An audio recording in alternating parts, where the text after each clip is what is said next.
Good afternoon. Welcome to the American Enterprise Institute's live web event on combating disinformation and information operations in the gray zone. My name is John Ferrari. I'm a non-resident senior fellow here at AEI, where I work on defense acquisition and innovation topics following a long career in the United States Army.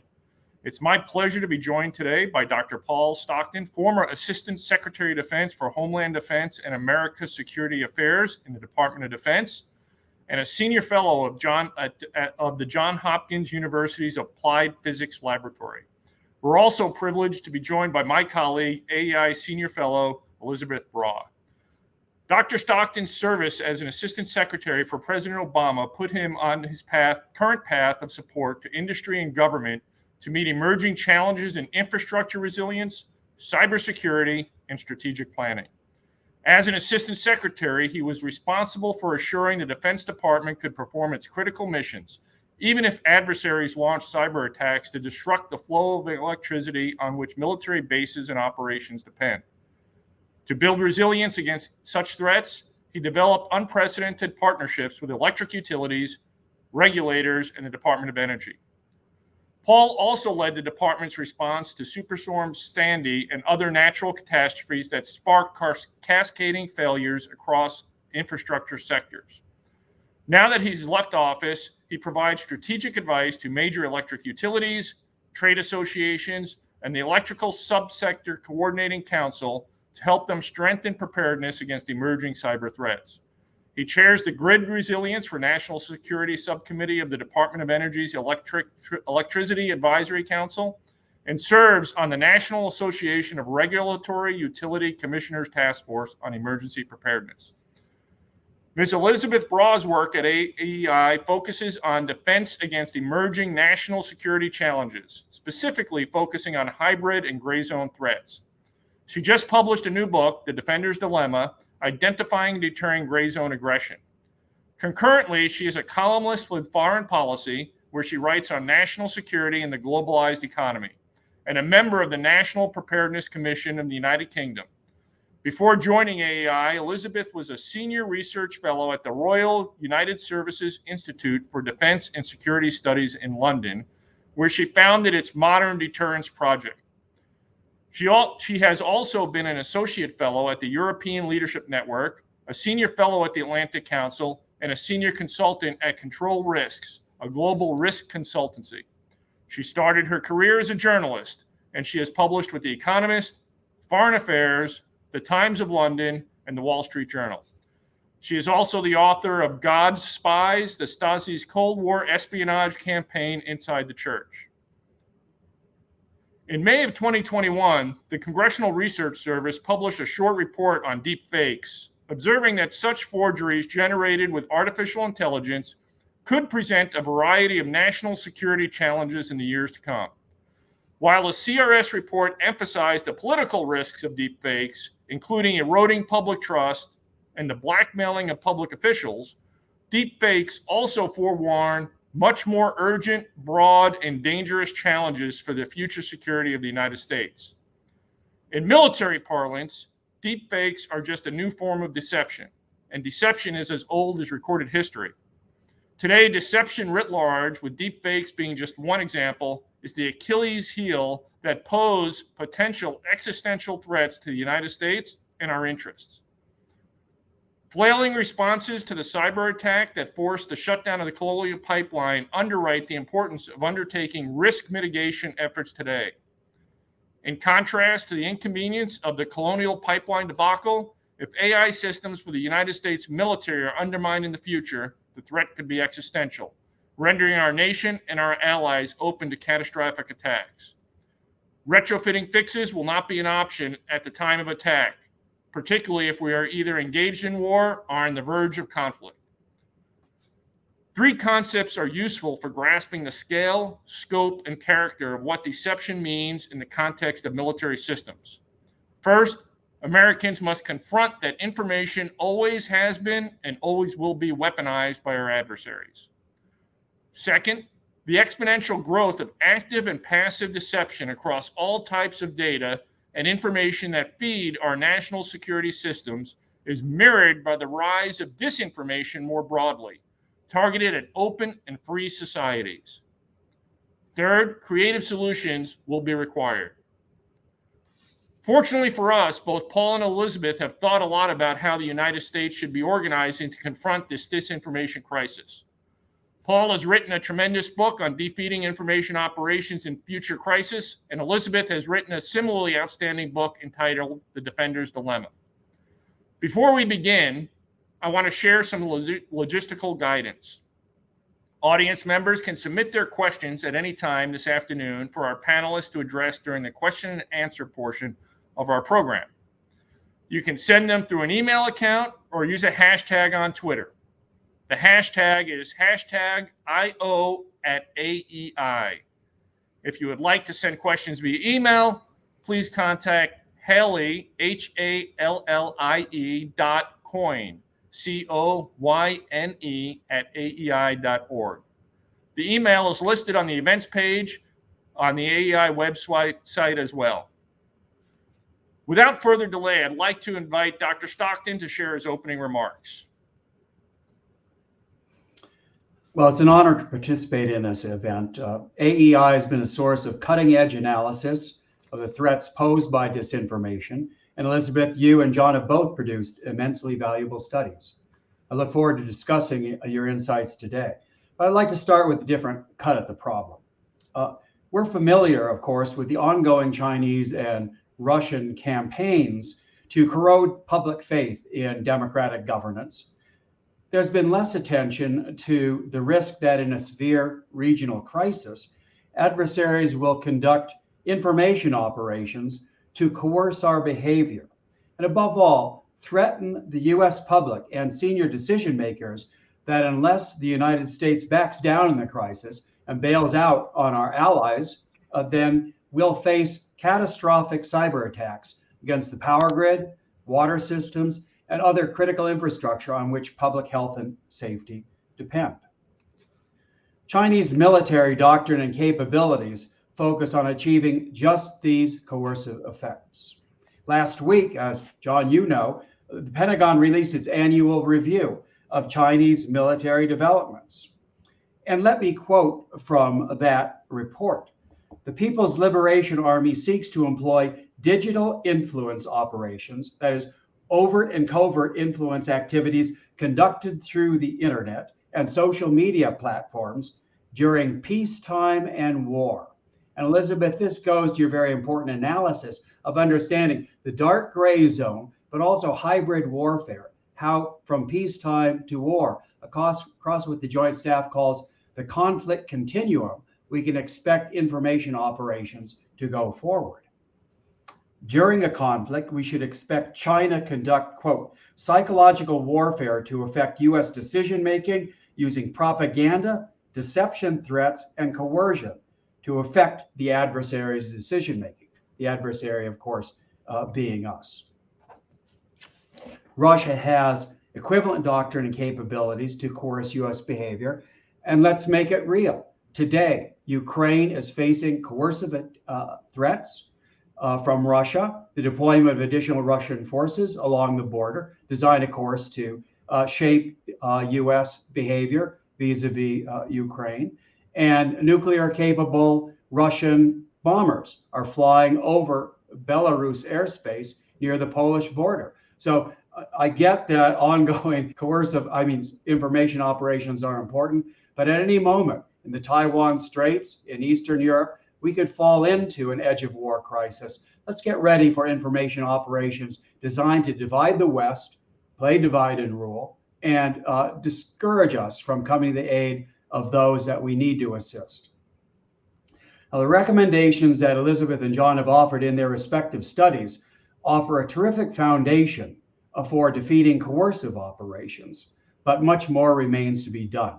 I look forward to discussing those defensive options and, Elisabeth, your ideas on deterrence in the minutes to come. Thank you, John. Thank you, Paul. I'd like to now invite Elisabeth to share her opening remarks.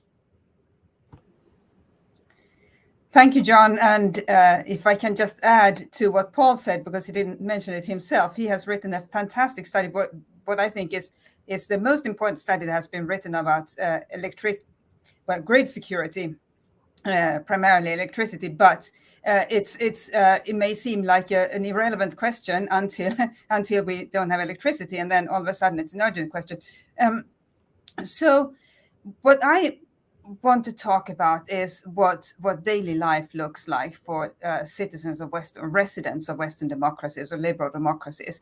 So if we look at the situation in Poland, Latvia, and Lithuania as we speak, there is what is called the migrant crisis, but I would also call it, I would call it primarily an assault on these countries, on these citizens' trust in their government's ability to run their countries, because the migrants are simply just a tool that Belarus, or specifically President Lukashenko, has chosen to use to weaken these countries. And what he's doing is suggesting to these countries, to citizens of these countries, and by extension to citizens of other EU and NATO member states, that their governments aren't capable of keeping of fulfilling the requirements or the tasks of a government, including keeping the borders safe. So what does that mean? And I remember, I don't know if anybody else on this call remembers, or on this event remembers, a 2014 incident off the coast of Stockholm. There was a suspected submarine intrusion, and the Swedish Navy was sent out to chase this submarine. And as most of us are not experts in submarine hunts, it's an area where you can easily feed in disinformation, which is exactly what Russian media outlets and indeed officials did by suggesting that it wasn't a submarine at all, or that it was a NATO submarine, or that the Swedish Navy had confused a sea animal with an intruding submarine. And all of this because we are not submarine hunt experts, as ordinary citizens, actually was more successful than you might think it would have been, because it suggested that, the Swedish Navy isn't up to the task. But what does that mean? It means that if a worse situation erupted, Swedish citizens wouldn't have faith in the Navy, and by extension the armed forces, to keep the country safe. That is really quite something. And it was just a mere rumor spreading campaign, or misinformation, disinformation campaign.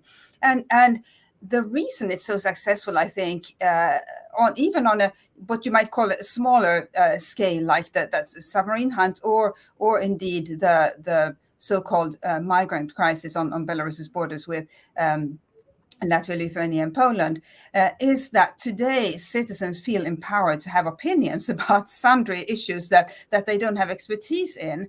And if we think 30 and certainly 40, 50, 70, 80 years ago, citizens, yes, they may have had an opinion about what they heard, but they didn't expect that opinion to count because they weren't experts.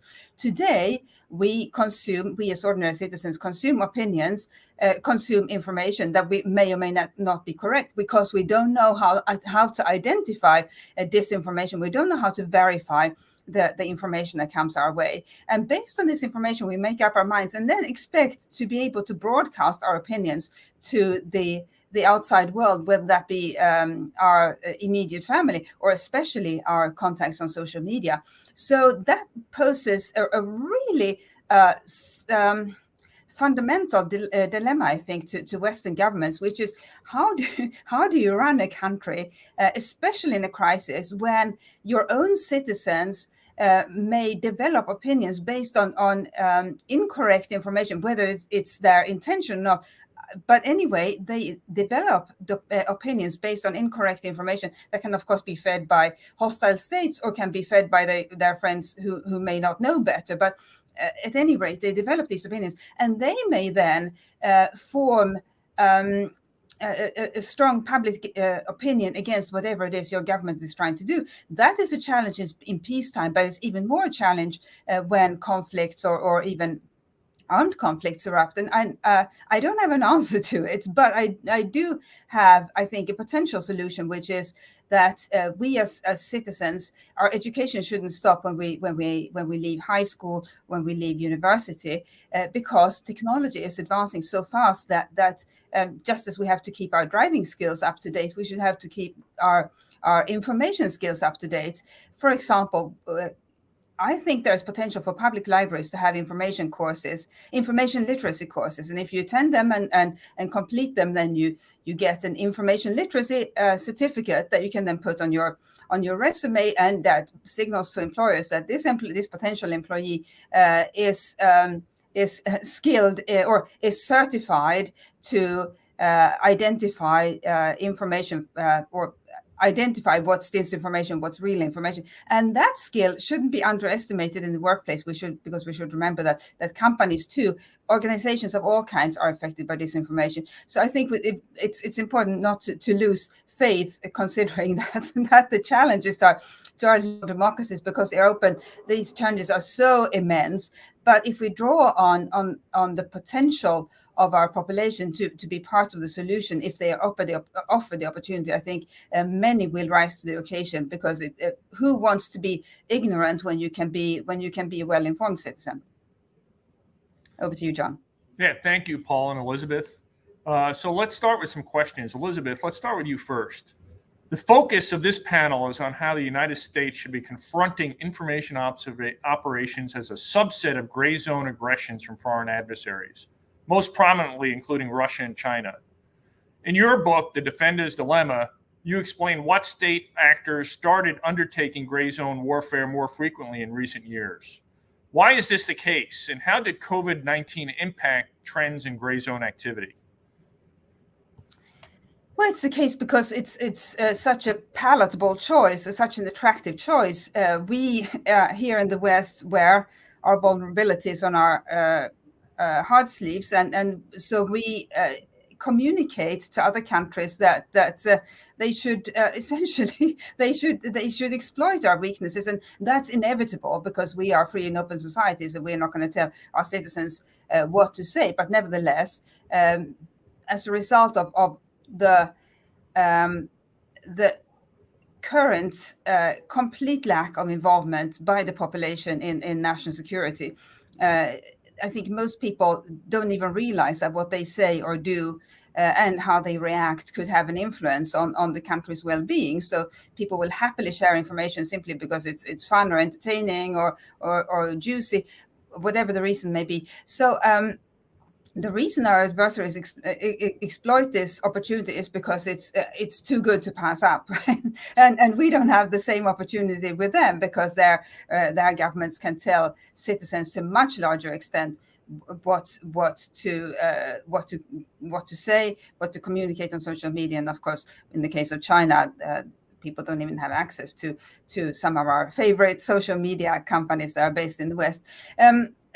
So it's completely obvious, and I think of gray zone aggression as a soup. You can put in this soup whichever ingredients you happen to have available, and so if disinformation seems like a suitable ingredient to add to your soup, then you add it, but you don't always have to add it. It depends on what you happen to have available. Unfortunately, today in most countries, it's an ingredient that seems it's almost like a staple when other countries try to harm us, simply because our citizens have so little understanding of national security and their role in it, their negative role in spreading disinformation that can harm the country, but also their potentially positive role in making sure that the information environment is kept clean. And I should say, this is in the US, this is on both sides of the political spectrum.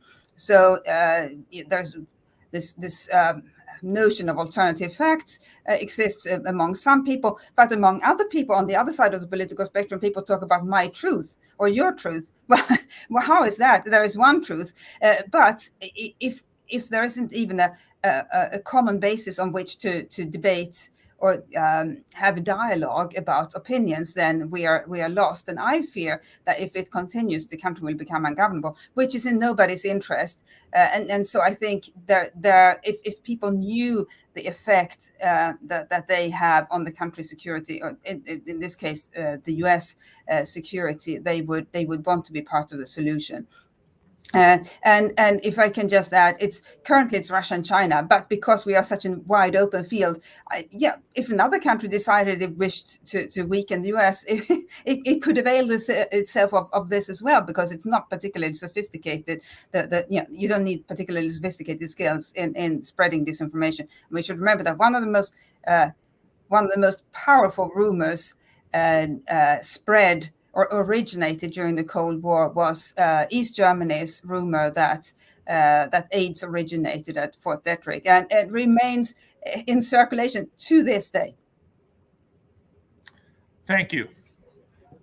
Paul, your research specifically focuses on information operation campaigns as a subset of broader gray zone challenges, which you call the dark gray zone. You also distinguish between I/O campaigns that aim to weaken U.S. institutions and governance and those that might shape U.S. crisis decision-making. What do you mean by the dark gray zone, and why is it important to distinguish between different types of information operations?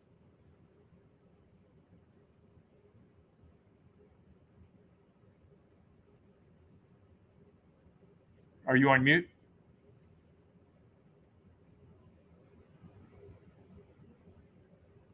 Thank you. Let me rewind.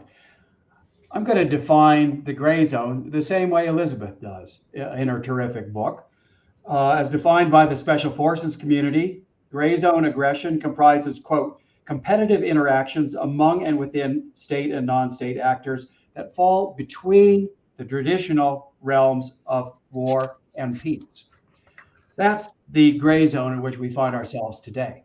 But I'm urging that we get prepared for the dark gray zone. That is, when little green men start pouring across the border from Russia into Lithuania or Latvia, when finally things heat up in the Taiwan Straits, when there is an elevated risk of warfare between the United States, Russia, and China.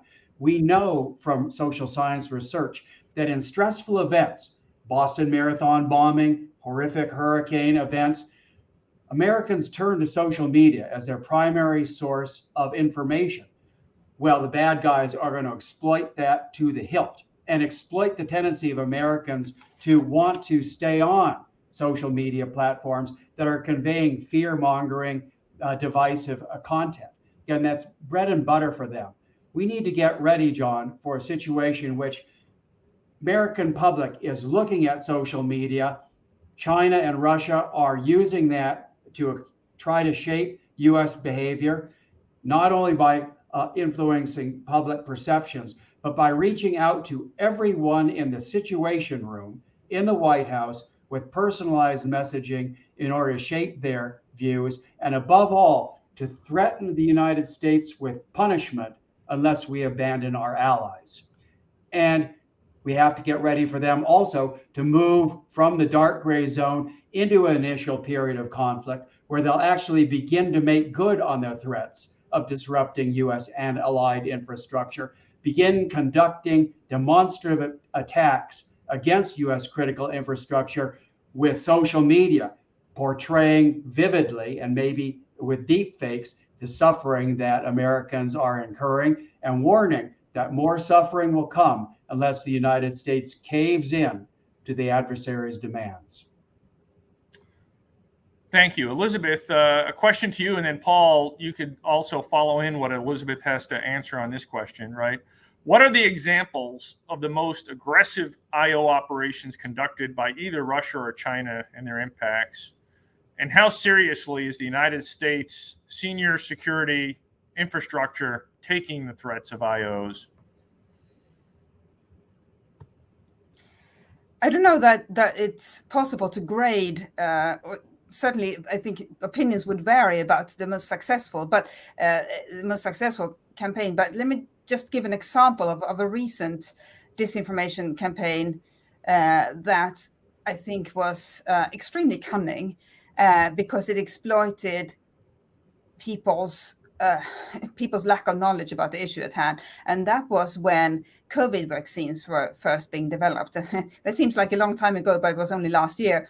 And we all knew nothing about COVID vaccines, just like we all knew nothing about COVID until February of 2020.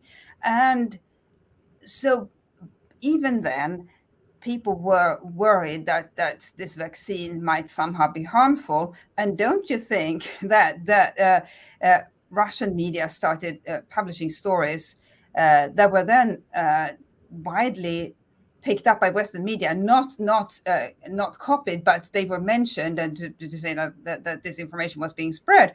But nevertheless, it had again an enormous traction. Even with negative coverage of it, gained enormous traction where it should have gained no traction. And these Russian disinformation,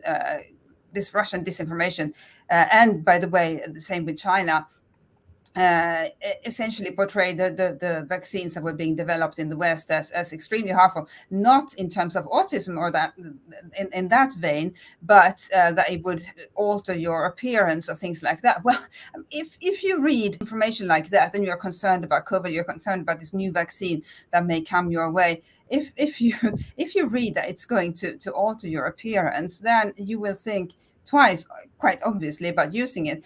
And it may only gain small traction in the West, but as we have seen, and I don't think we need to debate the mask mandates and COVID vaccines more widely, maybe on this panel, but nevertheless, it's a hugely emotive issue. And if you can only convince a small part of the population to act in a way that's detrimental to the country, then you have done harm to the country. And I would be interested, Paul, in your views on how disinformation, misinformation about COVID vaccines are affecting the U.S. Armed Forces. For example, my understanding is that commanders have to spend a lot of time trying to convince troops to get the vaccine. Well, that seems to me is time not spent on military tasks at hand. But as I said, I don't want to belabor the issue of vaccines, but just to say that it's one of these issues where, including submarine hunts, by the way, where everybody can develop an opinion, even as they know nothing about the details of the subject area. John, I'd like to tackle the second part of your question, and that is how seriously the U.S. government is tackling these challenges of disinformation. I think the government is doing a great job now ramping up the protection of the U.S. electoral system against foreign influence. This last series of elections showed significant progress. And I think more and more we're getting better positioned in the State Department and DHS to counter the ongoing coercive campaigns to corrode faith in democratic governance. But in the realm of coercive operations in future crises, I see less progress. And it's interesting because on the one hand, the US military, and John, let me just mention the day after Veterans Day, congratulations on your distinguished military service, and thank you. The US military, as you know, is getting ready for the transitioning of US doctrine away from the physical destruction of the enemy's order of battle toward shaping the adversaries' behavior and perceptions, trying to win in the cognitive realm, as opposed to annihilation of forces. So the U.S. military is transitioning towards this new information realm, but I don't see U.S. defensive capabilities getting ready for the risk that adversaries will do unto us as we're preparing to do unto them.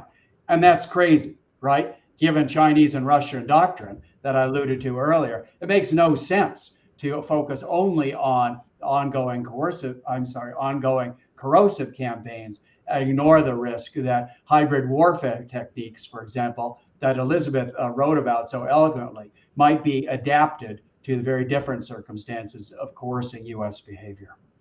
Yeah, thank you. And Elisabeth, if you don't mind, I'll pick up the point on how is it affecting the U.S. military, right? If we were to say a couple of years ago or even today that China or Russia could reach into the U.S. military and eliminate 5% of the force overnight, causing the training and widespread readiness levels to go down, that's essentially what's happening with the vaccines and COVID. So it's in addition to spending time on it, the cost of separating people and the readiness levels lost and the skills lost will impact for years to come. Elisabeth, Paul, you first, and then Elisabeth, right? We've recently seen, the U.S. Congress has had Facebook hearings on their algorithms and how they amplify perhaps different messages. So given the blended nature of gray zone aggression and its impact on the private sector, right, to what degree should the U.S. government be offering support or punishment to industry partners to defeat coercive information campaigns and other forms of gray zone warfare? Paul, you first. We absolutely need to strengthen partnerships between the US government and Facebook and other social media platform owners and operators, because in a crisis, we know what's coming. We need those social media partners to block coercive messaging against the United States. And John, I believe that a template exists to borrow from, and that is the ability of these platforms to filter and block child pornography and sexual exploitation of children. There are some models out there about how to clearly define what needs to be blocked and then develop the TTPs to do so. We need to make progress with Facebook, but we also need to understand that many of these platforms have business plans that depend on conveying divisive, frightening content, because that keeps Americans on their platforms longer. So we'll click and purchase more stuff, right? So there is a fundamental underlying conflict here that we need to resolve because their participation in defending the United States from coercion is going to be absolutely vital. Yeah, thank you. And Elisabeth, the United States had a pandemic plan before the pandemic, and that didn't turn out too well. And so we have templates and plans. What do you suggest, right, given the splendid nature that the U.S. government do to make sure that it's something more than just a plan going forward? Yeah, that is how do you in disinformation, how do you make sure that it's not just a plan? But I think, as Paul said, it starts with working with the companies, and today's social media companies, and tomorrow there may be additional companies, because we should remember that even social media is changing quickly. So it occurs to me that this is an area where the US, like every Western country, has changed since the Cold War. During the Cold War, I think it would have been possible for the government to go to the CEOs of leading companies and say, please do this or please do that. It's we can't force you to do it, but you should do it because you're good citizens. And captains of industry took great pride in the role that their companies played in America and respectively in other countries.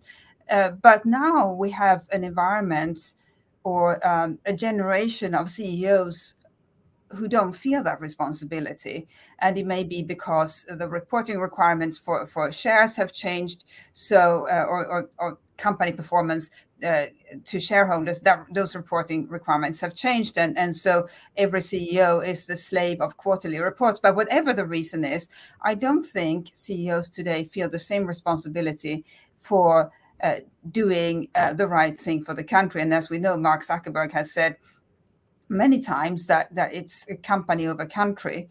So it's short of legislating and I don't know if even the best plan would be possible without a legislative requirement for companies to participate. But nevertheless, even if we don't have legislation, I think a plan should involve a regular consultation with leaders of crucial companies, including, especially in the social media sector, when it comes to disinformation. And maybe it's a naive hope, but I think if they were made to realize, not in sort of aggressive questioning by Congress, but through regular dialogue with the US government, the immense role that they can play, currently a negative role, but potentially a positive role that they could play in helping keep the country safe. I hope they would at least take some of that into account, but I must say I'm not too optimistic. I would be curious to hear Paul's view on that.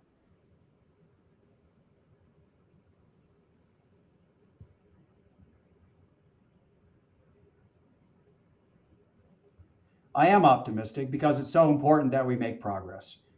It's absolutely essential. The federal government can never block objectionable messaging. There have been repeated Supreme Court rulings to that effect. And the last thing we want to do is throw out the Constitution and our respect for the First Amendment in an effort to defeat coercive messaging. We need social media companies to partner with the government in order to block this kind of messaging and narrowly define what constitutes coercive messaging. That is, threats of punishment of the United States citizens. Understand what that is, and then develop the algorithms and supporting technologies needed to defeat that. Let's narrowly focus it. Let's have it as a just break glass initiative. So on a day-to-day basis, these wouldn't be used. But when there is an intense crisis over Ukraine or whatever the crisis is going to be, then we'd have something to fall back on. We'd have some principles, we'd have some operational capabilities, and above all, let's exercise those capabilities because they aren't real unless you exercise them first. Well, one of the points made by the proponents of information operations in Russia, Gerasimov, and in China, is that there is no time period between war and peace. We live in this, constant gray zone, and both of you have made this point. So first off, how would you exercise in case of emergency, break glass when really we're in this constant fight?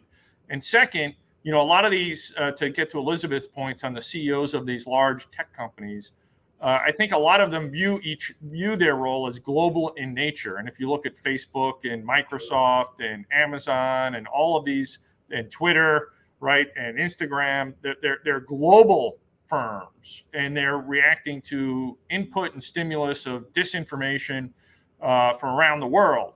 How do we avoid this gray zone warfare, not just in the United States, because it's one thing for the United States to have a plan, which may or may not work, but also different countries have different rules. So how do we look at this more globally? Paul, why don't you go first, and we'll go to Elisabeth. It's a great question, John. And I think looking at the ongoing efforts of Russia to weaken NATO and to divide NATO partners so that when a crisis comes, we'll be less likely to be able to operate under Article 5, agree that collective defense is needed. They are going to find a weak link in the NATO alliance in order to delay and disrupt that decision-making, just as I believe they did so in slowing the Western response to Russia's invasion of Ukraine and seizure of Crimea. But I'd like to take your point a step further, and that is right now we're at risk of creating two silos of excellence, right? Over here, we have improving preparedness for information operations. Over here, we have improvements to the cyber resilience of the electric power grid and other infrastructure. The bad guys are going to combine attacks. They're going to use information operations together with cyber attacks in order to coerce our behavior.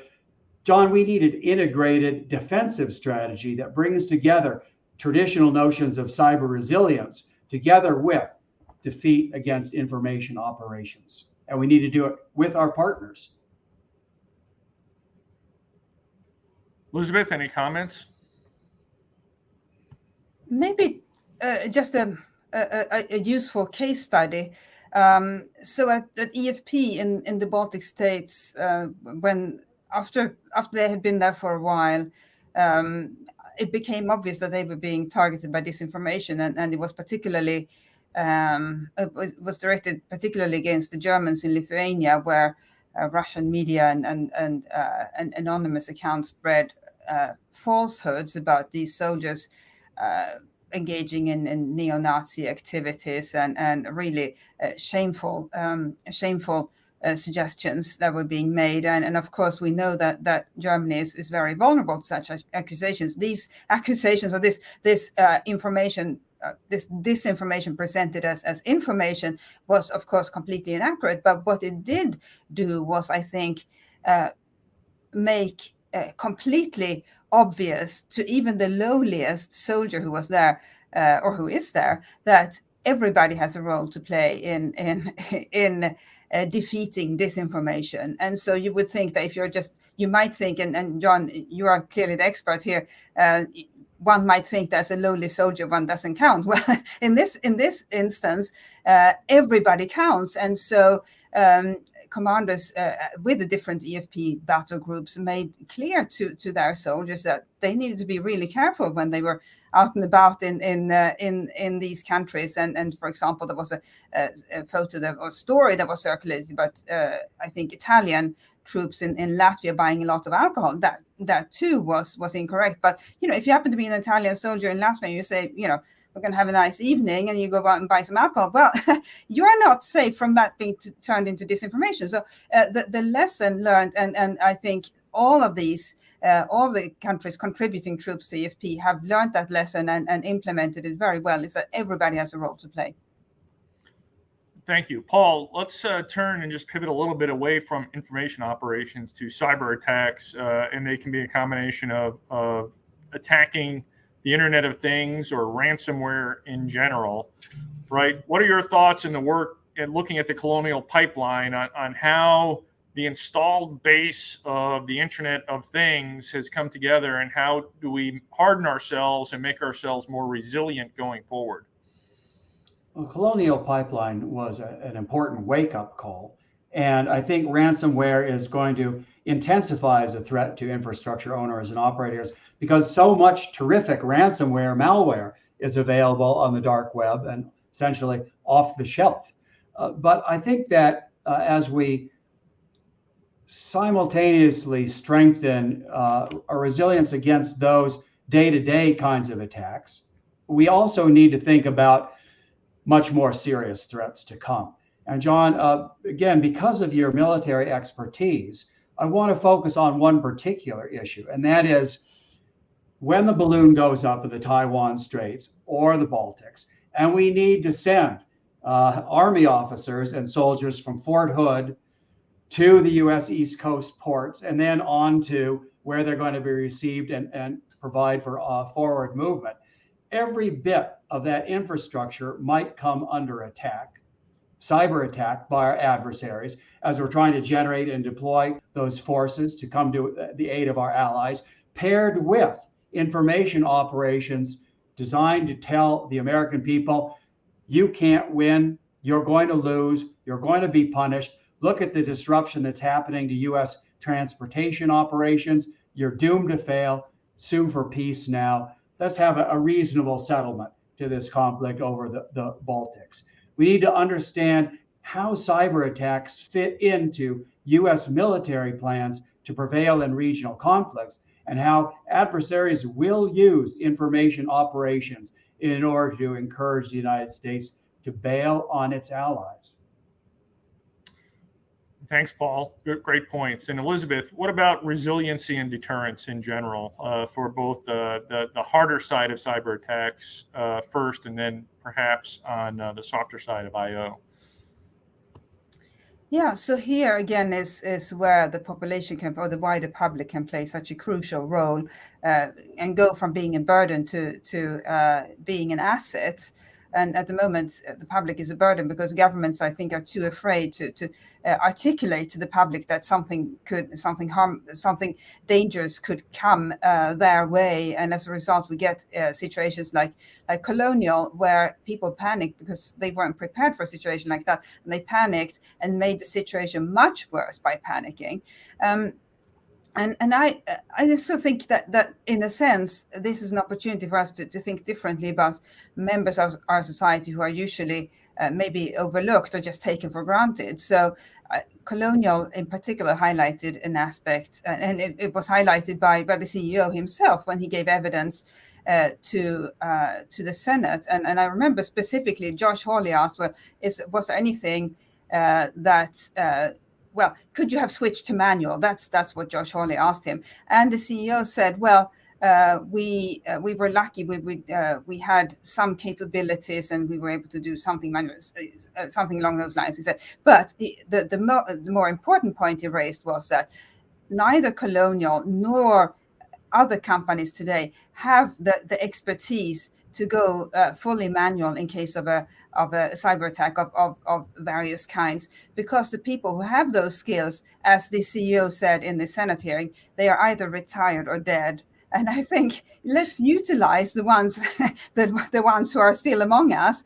And how about if companies if they went out and found, or they'll still have their names in their on their employee rolls, if they brought them back in as a sort of a backup force of contingency experts who would be able to take over in case of a cyber attack, and switch at least the operations that can be switched to manual to the extent that the equipment still has that manual switch. They would be able to operate that equipment and be able to keep operations going, so that the company didn't face that horrible choice of either paying or going completely dark. And Norsk Hydro did exactly that when they were targeted by a ransom attack a couple of years ago. They had a couple of older employees who knew how to operate manually, and so they took over, and essentially with pen and paper they ran the company. Yeah, thanks. And one of the great things about the panel today is, Elisabeth, your focus in the defender's dilemma on identifying, deterring the aggression, and then Paul's in defeating coercive information go well together.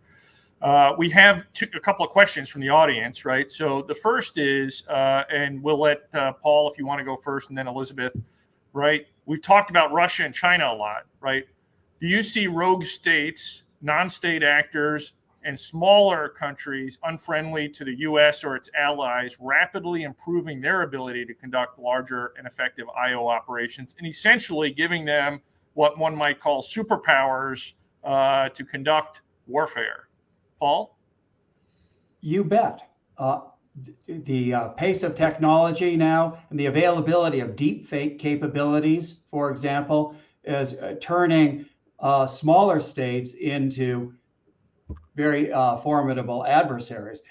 And I think there's a next level of analysis that's required here, John. The borrowing from the sainted Curtis LeMay, it's tempting to think that we can take care of the cats, we can take care of the kittens. That is, if we can counter China and Russia, we can handle rogue states, but they may attack us in very different ways. A prime example, countries like North Korea and Syria that are not part of the international financial system in a way that involves the United States, right? They're kind of off on their own. They may target the US financial system, financial services infrastructure, and use combined cyber attacks and information operations to create market panics and disruptive psychological effects as well as physical effects, because they don't depend on the US economy for their well-being in a way that's very different for China. Elisabeth, your thoughts? That was a very good example, and in a sense, America has been spoiled over at least 75 years by its formidable armed forces, and I think of national security as a combined shield. At the front, you have the steely part, which is the armed forces, but behind it, you have the softer part, and that's where I think America has been a little bit complacent, because if you have the formidable steely part, why do you need to worry about the softer part that's behind it? But it is a combined shield. And what if the steely part doesn't work? Or what if the attack is not directed against the steely part, but comes from around on the other side? And so that's clearly something that smaller countries can exploit and are exploiting, as Paul said. And I mean, Belarus is a country of less than 10 million residents. It has a terrible economy, doesn't have very much. It has a friend in Russia, but you can't always count on your one friend. And nevertheless, Belarus is managing to cause alarm across the West. And spreading disinformation is extremely easy, because, again, our citizens are not aware of the negative role they are currently playing in spreading falsehoods, but also of the positive role they could play if to help keep the country safe. And then if we think about other forms of attack, I think that the incentive for now, especially following Belarus's relative success in keeping the world on pins and needles, is that other countries with authoritarian rulers will say, well, we're going to experiment, we're going to cook up a little gray zone soup here and see where it goes. And if it doesn't go very well, what's the harm? It didn't cost very much. Yeah, so I would like to just say that I think America has been spoiled for almost 250 years since its founding, right? We had two oceans on the east and west flank and friendly nations on the north and south. And until the 1950s, right, there was no real threat that could attack the homeland. And then in the 1950s forward, it was really the nuclear weapons of the Soviet Union and more recently China. And so those were the threats. But now, any country, any person, any 12th grader sitting in a basement, right, with these cyber weapons and information operations can actually target and hit our country. We've talked a lot about structuring. There's a question about organizing kind of for battle, if you will, right? And so the question is, you talked about forming a better integrated strategy to defense against information operations, especially by Russia. What do you both think about how this requires a structural or organizational change, be it via NATO or American organizations, or is this just a problem of how we do information sharing and coordination? So are we organized for battle correctly? Elisabeth, you first. I'll just give an example of something that I think would work very well in this country that is being pioneered by the Czech Republic. And I think there's the flip side of what we're talking about smaller countries being able to harm America and other powerful countries because it's using gray zone aggression is so easy. The flip side is that America's smaller allies are also much more adept at innovating in the gray zone simply because they don't have the resources and they certainly don't have the armed forces to rely on in any given moment. And so the Czech Republic is pioneering a concept I think is fantastic, and that's joint military industry gray zone exercises where they war game with key companies in every sector, various contingencies, and that has both the psychological effect that the private sector in the Czech Republic feels at least moderately prepared for whatever may come the Czech Republic's way, and for the armed forces, it gives the armed forces an opportunity to exercise scenarios other than the conventional military ones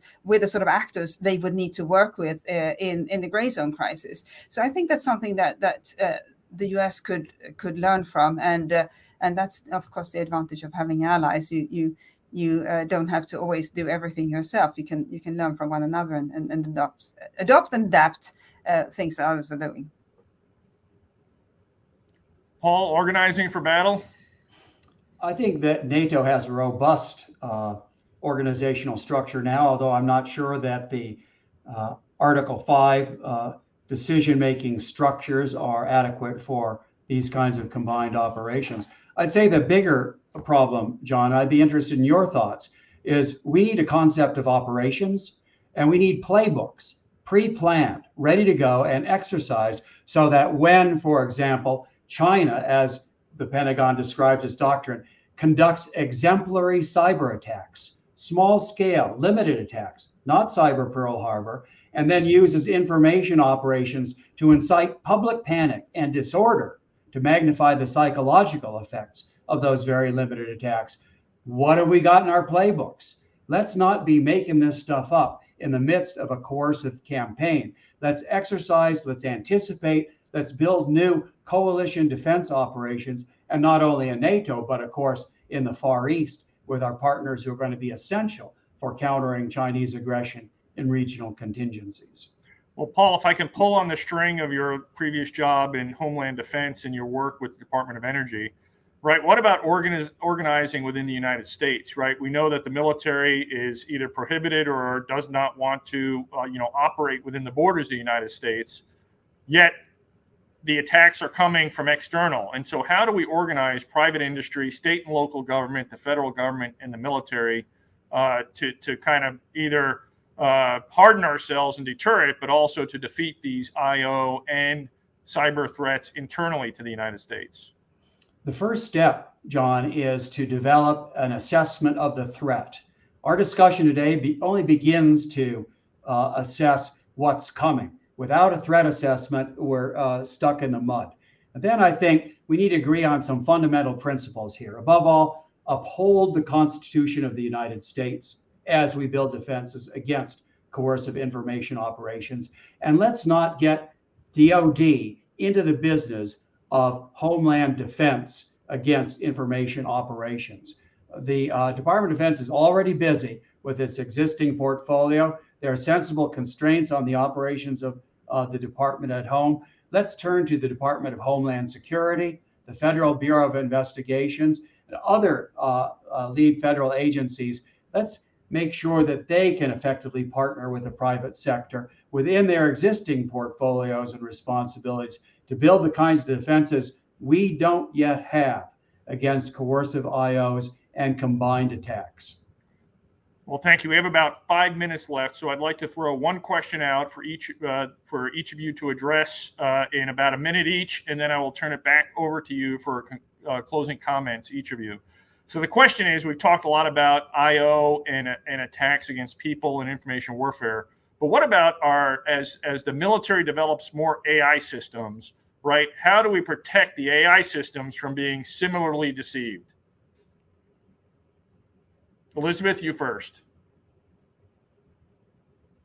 That's a tricky one. But if I can make a related point, it's that, again, every single one of us has such an important role to play in realizing what sort of data we leave behind, or what sort of data trails we leave as part of our daily lives. And so it's not specifically an answer to this question, but it opens a new front for those who wish us harm. And for example, if you think about that Fitbit technology that was until a couple of years ago popular among American soldiers, and the only reason we know it was popular among American soldiers was that somebody on the internet managed to figure out, using that company's maps of its usage worldwide, that it was being used in various deserts in Iraq, and who goes jogging in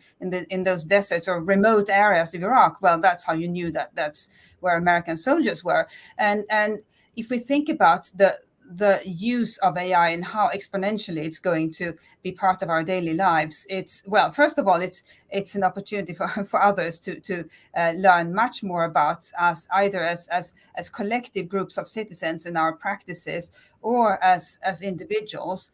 And I'll leave Paul to address the deception of AI, not of AEI, but of AI. Here we don't do deception at AEI. But again, it really comes down to everybody understanding that they may just feel like an insignificant insignificant person or cog in the wheel, but their data trail could be exploited by somebody wishing us ill. And then, if I may just make one more point following up on what Paul just said.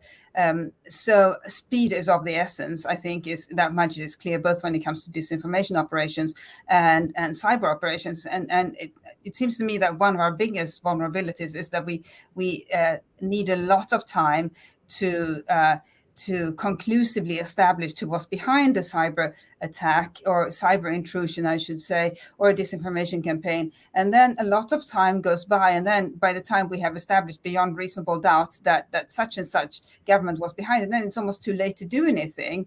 And so I wish we could establish protocols that would allow us to act faster, even without reaching the level of certainty beyond reasonable doubt. I wonder if we have to just part with that self-imposed requirement. Well, thank you. And we're approaching the end of our time. So Paul, you can answer the AI question quickly, but also any concluding comments, and then Elisabeth will come back to you for a concluding comment. John, the AI question is brilliant. As China in particular utilizes artificial intelligence in order to increase the speed and effectiveness with which they'll conduct IOs and especially cyber attacks against critical infrastructure, we're going to need to develop AI defensive plans and capabilities to match their machine speed operations. And therefore, as we build those defenses, they will be prime targets for adversary subversion manipulation of the data on which our AI defenses depend, everything else that is going to be essential going forward. So I urge AEI to conduct a follow-on event on that very subject. Elisabeth, any final comments?